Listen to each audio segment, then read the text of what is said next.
Il aura fallu attendre mi-février pour enfin voir un Real Madrid cohérent, conquérant, enfin discipliné, enfin une grosse performance du Real en Ligue des Champions contre City. 3-0, on est qualifié en huitième, le boulot est fait. Ça aurait été franchement une anomalie, un scandale de ne pas passer en huitième de finale.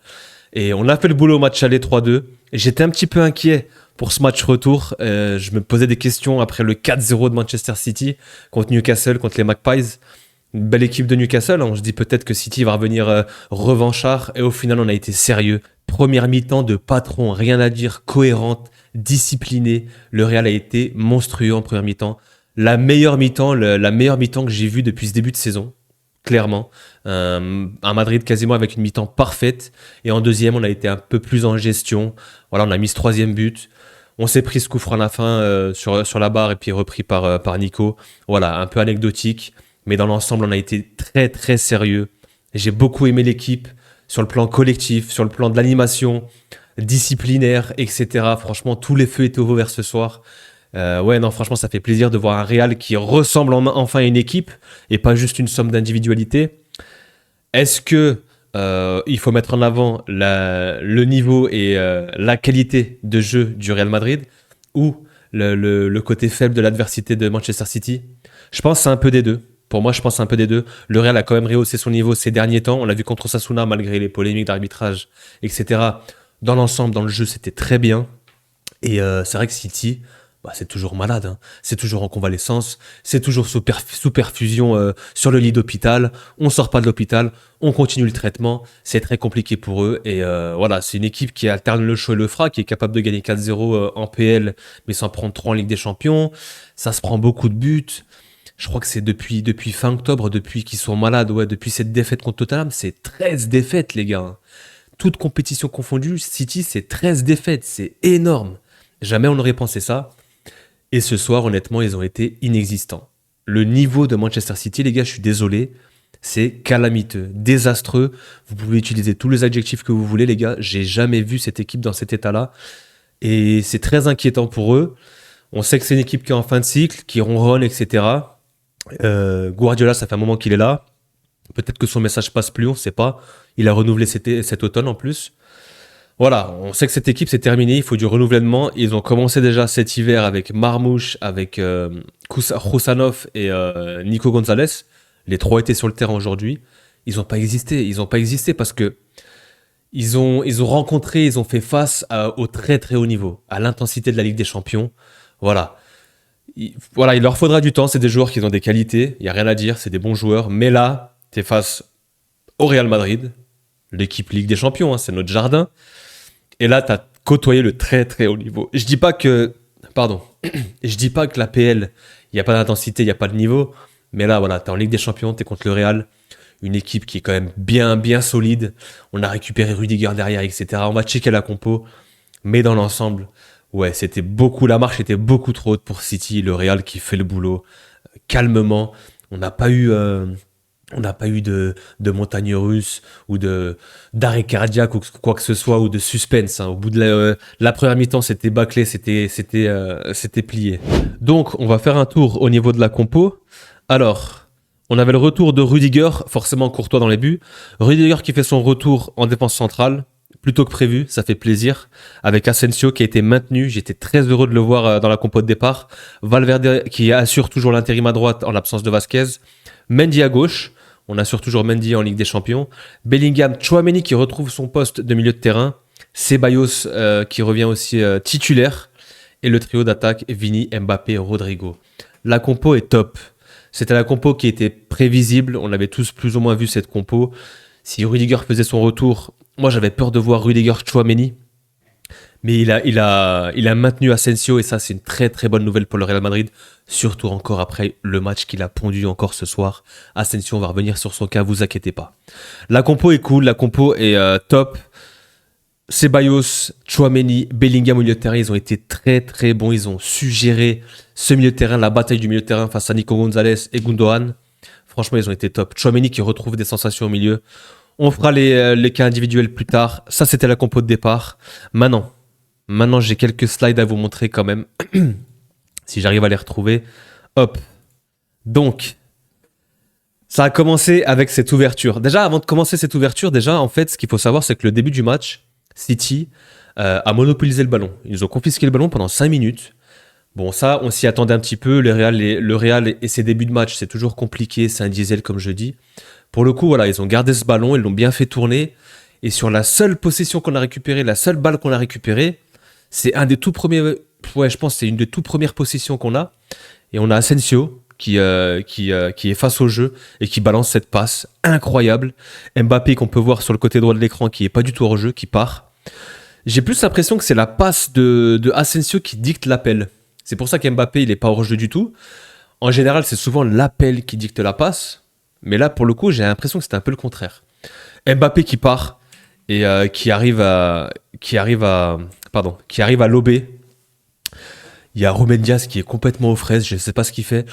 Mbappé cède un petit peu des mains, moi je l'ai vu, hein, mais c'est insuffisant pour dire qu'il y a faute. Il était loin, il n'a pas su lire la trajectoire de cette passe en profondeur. Mbappé qui se retrouve, qui jette un coup d'œil sur Ederson, qui voit encore une fois qu'Ederson sort pour rien, les gars. Honnêtement, Ederson, faut m'expliquer. Il est toujours dans le no man's land, il est là, il sort, il s'arrête, il est en plein milieu, mais c'est comme au match aller, le dernier but, il sort pour rien. Bon, après, c'est compliqué à juger, je pense. Mais encore une fois, voilà, ça va vite. La passe est somptueuse d'Asensio. Coutumier du fait, il l'avait déjà produite lors de son premier match. Je sais plus c'était pour qui, c'était pour Bellingham, il me semble. Et là, il renvoie une passe en profondeur magnifique. Mbappé qui conclut, lob parfait, chirurgical, ça fait 1-0. Au bout de 4 minutes de jeu, vraiment la première possession, c'était une des toutes premières possessions. Donc on rentre très très bien dans le match. Et ce que j'ai beaucoup aimé, c'est que derrière, on a su garder ce ballon.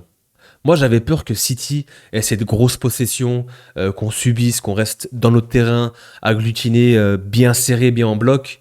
Honnêtement, en première mi-temps, ce que j'ai beaucoup aimé, c'est qu'on a su récupérer ce ballon et le garder. Pas jouer en transition, pas se précipiter. On repassait par Courtois, on repassait par nos défenseurs et voilà, quitte à la garder même 1 ou 2 minutes derrière, on perdait pas le ballon. Ça, j'ai beaucoup aimé. On a gardé la maîtrise. On a su...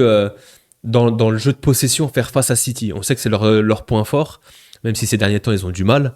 Mais voilà, on a su quand même récupérer un petit peu ce ballon vers la 15e minute de jeu. J'ai beaucoup aimé. Surtout que City a imposé un très très gros pressing. On a su le contourner et garder ce ballon. Et j'ai été très très satisfait de ça. Je l'ai noté parce que ouais, c'était un point où le Real avait besoin de travailler sur des jeux de possession et savoir garder ce ballon. Arrivé à la demi-heure de jeu, il y a une action collective de très très grande classe, les gars. Ça part de derrière, c'est Tchouaméni qui écarte sur Rodrigo. Rodrigo qui trouve Bellingham entre les lignes. Bellingham qui se retrouve face au jeu, qui se retourne, passe en profondeur, un appel de Vinicius. Et Vinicius qui fait cette passe en retrait pour Rodrigo. Les 4 fantastiques ont touché le ballon, hein. Attention. Hein. Rodrigo qui se retrouve aux abords de la surface, qui fait cette petite passe, petit pont. Je crois que c'est sur Guardiola ou Rosanov, je sais plus. Et il y a forcément Mbappé qui vient crucifier Gvardiol. J'ai pas pris les images d'avant parce que celle-là, elle est vraiment marquante. Donc l'action, je vous l'ai raconté, ça part vraiment de derrière. Tout le monde touche la balle. C'est super bien joué. Je tiens à préciser aussi, je tiens à relever la passe de Vinicius un petit peu en retrait, un peu longue, mais super intelligente. Ça prend tout le monde à revers. Et Rodrigo qui fait cette petite passe, petit pont. Et Rodrigo, il fait une première mi-temps. Il n'a pas été décisif. Enfin, si, sur cette passe D, bien sûr. Quand je dis décisif, c'est qu'il n'a pas marqué, etc. Mais la première mi-temps de Rodrigo, on va revenir sur les individualités après, mais c'était exceptionnel. Et là, Mbappé, en fait, il vient crucifier Gvardiol. Fin de frappe, Gvardiol qui glisse, qui part, qui refait un petit peu la pelouse du Bernabéu. Et là, Mbappé, qui ajuste. Ça fait 2-0. Quel but, les gars. Quel but, ça part de derrière. Le crochet est dévastateur. La finition est clinique. Ça fait 2-0. Et il y a cette célébration, elle est mythique. Cette photo, elle est incroyable, les gars. Vraiment, cette photo. Moi, ce que j'aime dans cette photo, c'est qu'en fait, Mbappé, il vient célébrer un peu. En plus, je ne sais pas pourquoi il parlait beaucoup dans cette célébration. Le premier, il a fait un petit lob. Ensuite, là, sur le crochet, on voit qu'il nargue un petit peu Gvardiol. Voilà, c'est du chambrage. Hein. Il y a une rivalité entre ces deux clubs maintenant. C'est le classique de Ligue des Champions. Hein. Donc ça, c'était sur le premier but, il me semble. Et t'as Mbappé qui vient célébrer. Et Vinicius qui vient célébrer, qui reproduit la célébration d'Mbappé, et je trouve ça incroyable. Parce qu'en fait, souvent on dit « Ouais, Vinicius, Mbappé, etc., ils se marchent dessus, ils s'entendent pas, et c'est compliqué le jeu ensemble. » Les gars, Vinicius, c'est quelqu'un de bon, et il veut le bien de Mbappé au Real, il veut qu'il réussisse aussi, il veut pas prendre la lumière que pour lui. Et ça, j'ai beaucoup aimé. Et même dans les célébrations, dans les joies, moi, je suis quelqu'un qui check beaucoup, qui fait vraiment attention à ces détails. Et Vinicius, souvent, il vient célébrer ensemble. Il a le sourire, il a le smile, il est content. Et on voit, hein, cette célébration, elle est magnifique. Il vient faire la célébration, il la reproduit, c'est magnifique. J'aime cette image, c'est incroyable. Et sur la célébration où Guardiola reste à terre après ce crochet dévastateur, voilà Mbappé qui le regarde et qui lui dit hop hop hop, le petit crochet, le crochet flipper, attention, et il vient finir chirurgical. Voilà, il y a une rivalité, hein, qui s'est installée depuis quelques années. De par les matchs, les confrontations en Ligue des Champions, City a parfois gagné, nous a fait très très mal. On a plus souvent gagné aussi. Souvent en plus, l'équipe allait au bout. Euh, Il y a eu aussi, bah forcément, Guardiola, Barça, avec ce côté Barça contre Madrid, et aussi forcément ce ballon d'or, ce tifo au match aller, ce tifo qui, pour moi, c'est une très très grosse erreur de City, hein. Ils auraient jamais dû. Et forcément, voilà, il y a du chambrage, ça reste courtois, ça reste respectueux. Et forcément, voilà, forcément, Mbappé qui monte du doigt, et les gars, regardez, il est par terre, regarde. Ouais, j'aime bien cette image, elle est cool aussi. Mbappé qui chambre un petit peu. Ça fait partie du football. Nous, on se fait chambrer aussi. Eux, ils se font chambrer, il n'y a pas de problème. Donc, il y a une autre image que j'ai beaucoup aimée, c'est celle-ci. Asensio qui fait un retour, mais salvateur dans les pieds de Marmouche, dans la surface. Là, on le voit mieux sur cette image. On voit sur sa tête cette hargne. Vraiment, Asensio, c'est un très, très, très, très grand monsieur. Très, très haut niveau, faut le placer très, très haut, hein. Moi, je suis content qu'Asensio il joue, vraiment. Je suis content qu'il ait été repositionné en tant que titulaire parce que les gars, c'est un top défenseur. Il est encore jeune, il est décomplexé. On voit dans son regard qu'il est confiant de ses qualités. Il joue, mais vraiment, cette nonchalance, il a peur de rien en fait. Il vit son rêve et honnêtement, il vient sur le terrain, il joue dans son club de rêve, il vit un rêve. Et clairement, les gars, il joue décomplexé. Et il donne tout. Il mouille le maillot. Clairement, les gars, il a cette grinta espagnole qui fait penser à Ramos. Cette rapidité à couvrir, comme j'ai dit, qui fait penser à Varane. C'est un mix des deux. C'est un monstre. Les gars, je vous préviens, ça va être du très très haut niveau. On sait que déjà, il y a des clubs qui sont intéressés. Apparemment, le PSG était intéressé. Il est déjà aux alentours de 50 millions. Mais les gars, c'est encore une top performance. Et il les enchaîne. C'est ça, en fait. C'est la régularité. Depuis qu'il a été... il a été dans le groupe. Il avait remplacé, je crois, contre le match de Liverpool.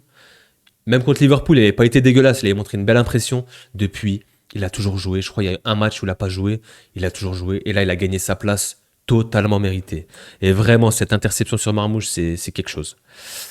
Et on le voit ici, hein, on le voit ici, sa hargne, il vient faire torse contre torse avec Rudiger. On voit qu'il est déterminé, qu'il célèbre comme un but. Et franchement, ça fait plaisir de voir ça.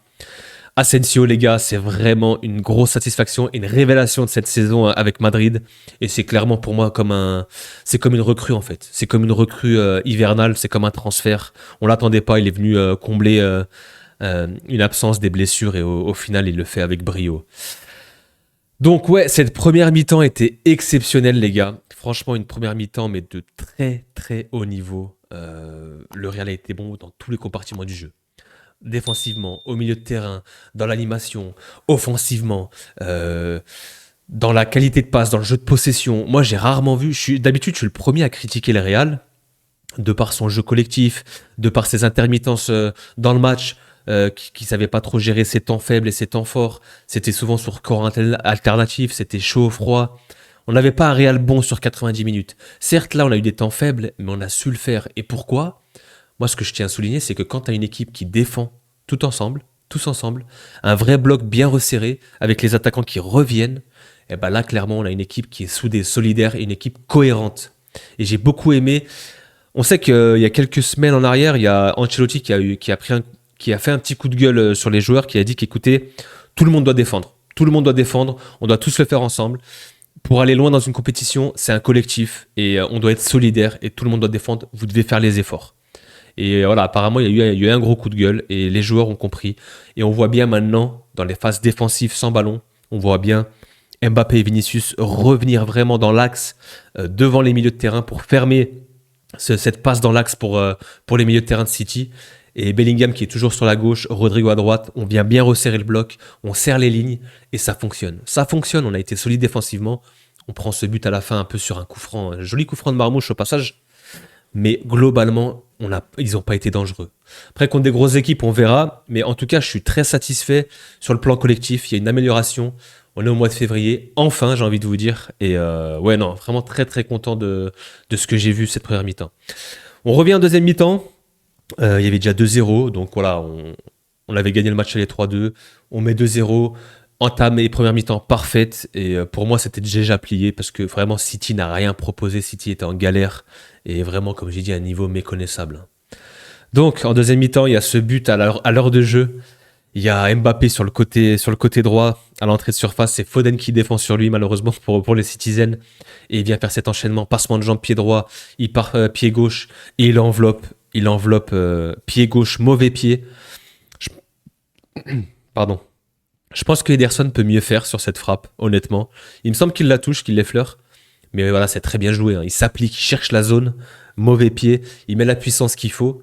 C'est pas très fort, c'est juste bien placé, bien cadré. Ça fait mouche. 3-0. Hat-trick de Mbappé. Voilà. Tout simplement, les gars. Tout simplement, hat-trick de Mbappé. On l'attendait. C'était son heure. C'était son rendez-vous. On l'a recruté pour ce genre de match. Lui-même l'a dit dans cette interview. D'ailleurs, encore merci à Mouloud Achour, hein, parce que depuis cette interview, le mental de Mbappé pour revenir et faire cette deuxième partie de saison, c'est monstrueux, c'est très très fort. Il faut le souligner, parce qu'on était tous là les premiers à dire Mbappé est finito, Mbappé n'arrive pas au Real, et il y a un problème, il y a trop de superstars, les 4 galactiques devant ils n'y arrivent pas, et Vinicius Mbappé ça matche pas, et Vinicius et Mbappé Bellingham ils se marchent dessus, etc.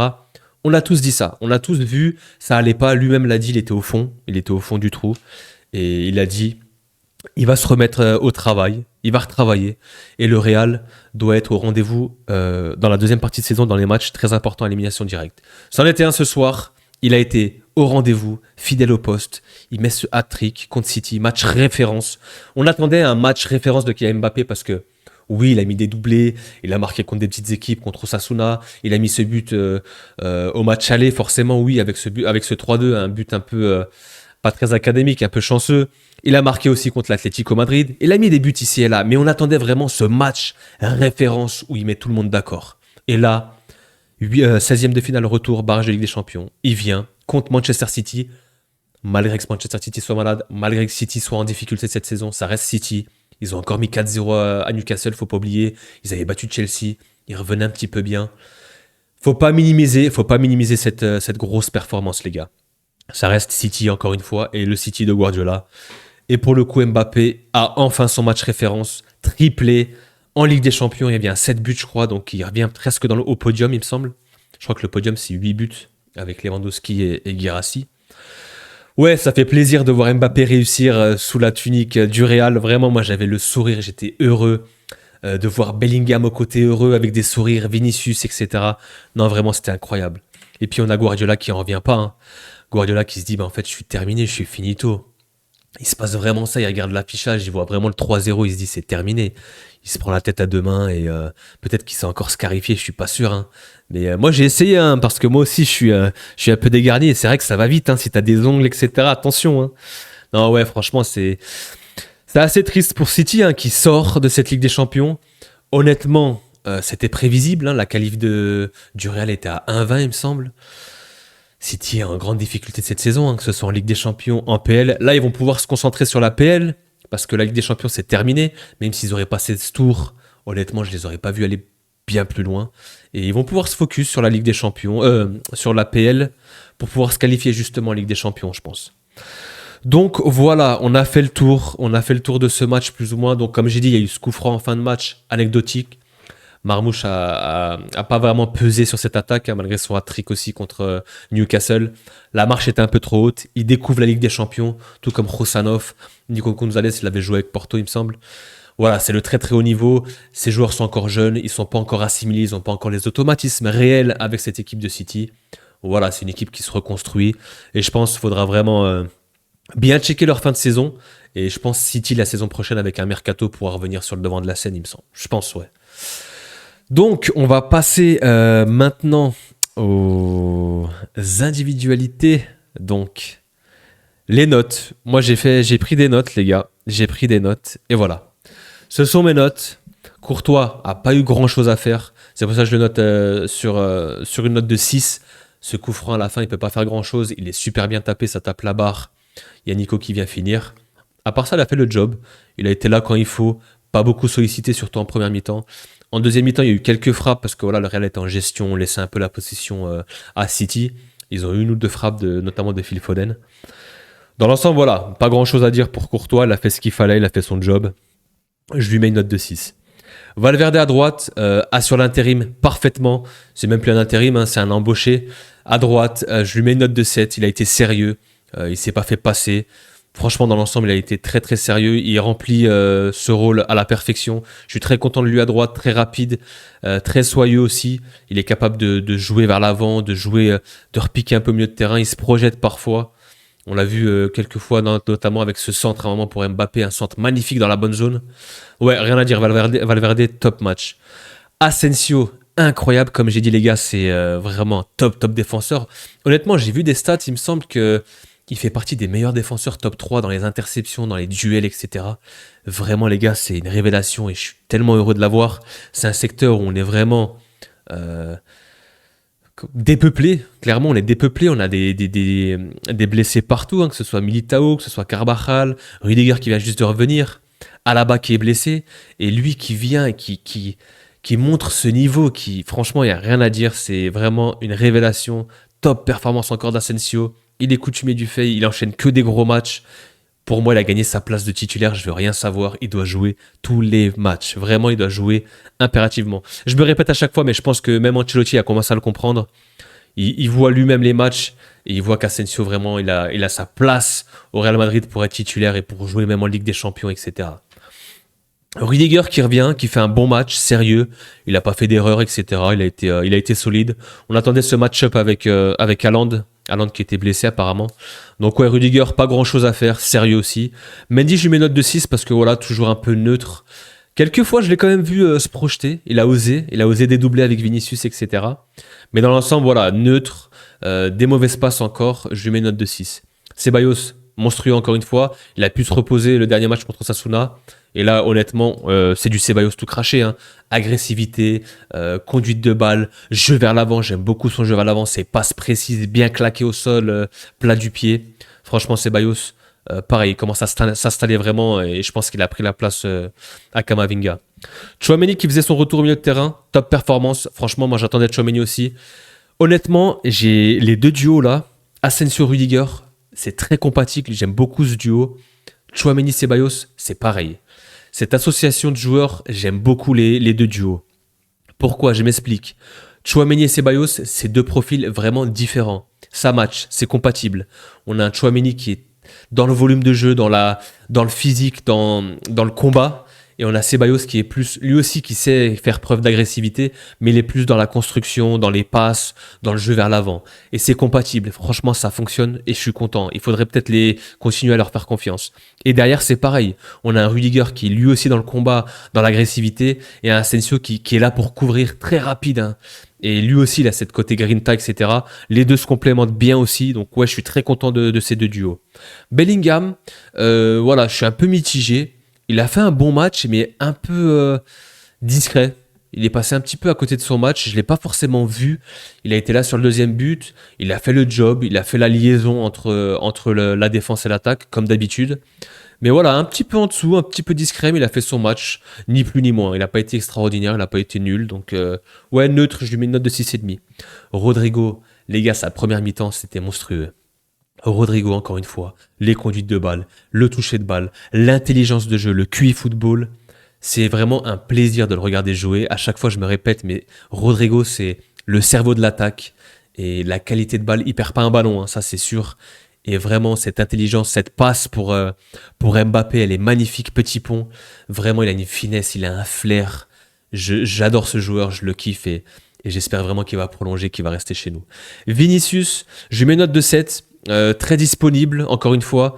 Pas décisif, encore une fois, qui marque pas. Vinicius, ça commence à faire beaucoup de matchs, mais il a été très bon quand même. Il a été très bon. Peut-être j'irai un peu surélever sa note de 7, mais je trouve quand même qu'à un moment, il a mis une belle frappe aussi. Il a été disponible, il a été bon avec Mbappé dans l'association aussi, dans les combinaisons. Il commence à avoir des automatismes entre les deux là. J'aime beaucoup.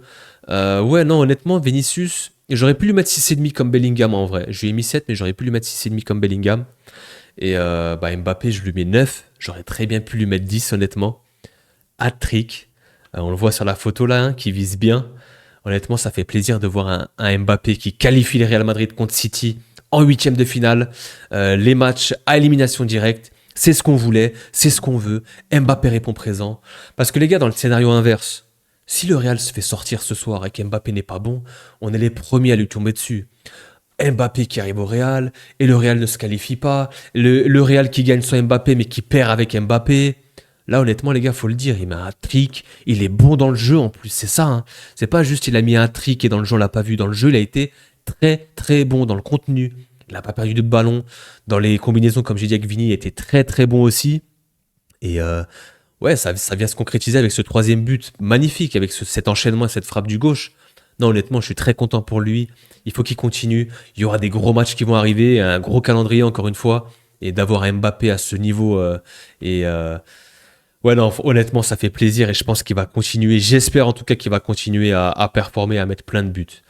Voilà, on a fait plus ou moins le tour. On va checker un petit peu les stats faute mob.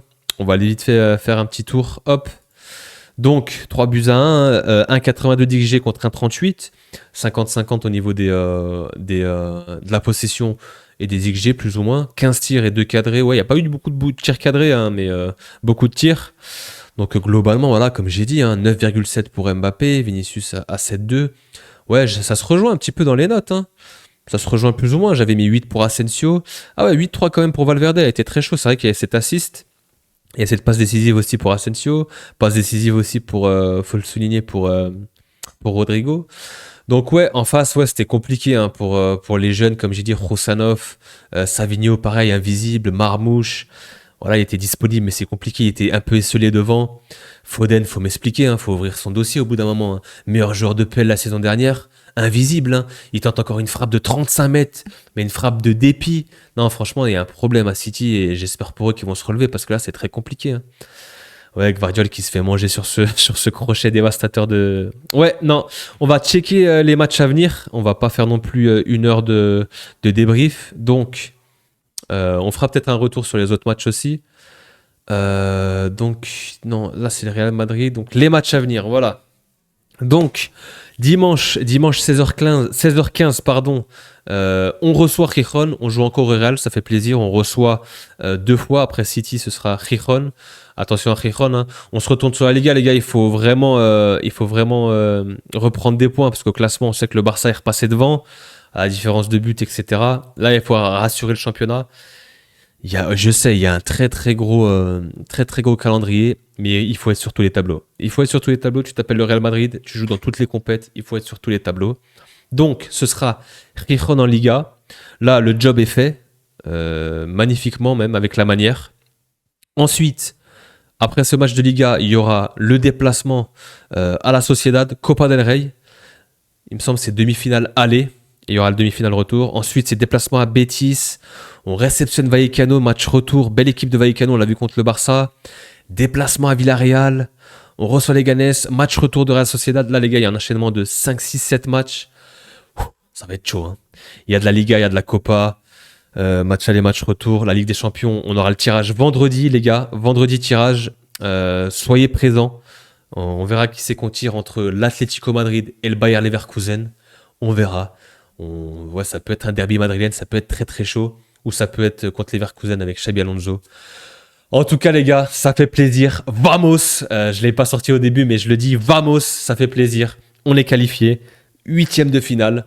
On verra, ce sera soit l'Atlético, soit Leverkusen, comme j'ai dit. Tirage au sort vendredi. On se revoit ce week-end pour le débrief du match de Liga contre Gijón. Merci à tous ceux qui suivent la chaîne, qui s'abonnent, qui like, etc. Pour la force que vous donnez, vraiment, merci beaucoup. À tous les nouveaux, abonnez-vous à la chaîne, il y aura plein de vidéos. On va couvrir toute la saison du Real et du foot en général. N'oubliez pas aussi, il y a toujours le concours pour gagner un maillot. Ça se termine vendredi, les gars. Il reste quelques jours. Je referai un post sur YouTube pour relancer un peu le concours. Et n'hésitez pas à participer. Ça se passe sur la vidéo débrief Real Madrid, Atlético Madrid. Attention, il ne faut pas jouer sous cette vidéo, mais bien sous la vidéo Real Madrid, Atlético Madrid débrief. Faut bien s'abonner à la chaîne, liker la vidéo et en commentaire le maillot au choix et la raison, le pourquoi du choix. Et voilà, n'hésitez pas à participer les gars. Et encore une fois, merci pour la force. Je vous laisse passer une excellente soirée et on se dit à très très vite. Ciao ciao.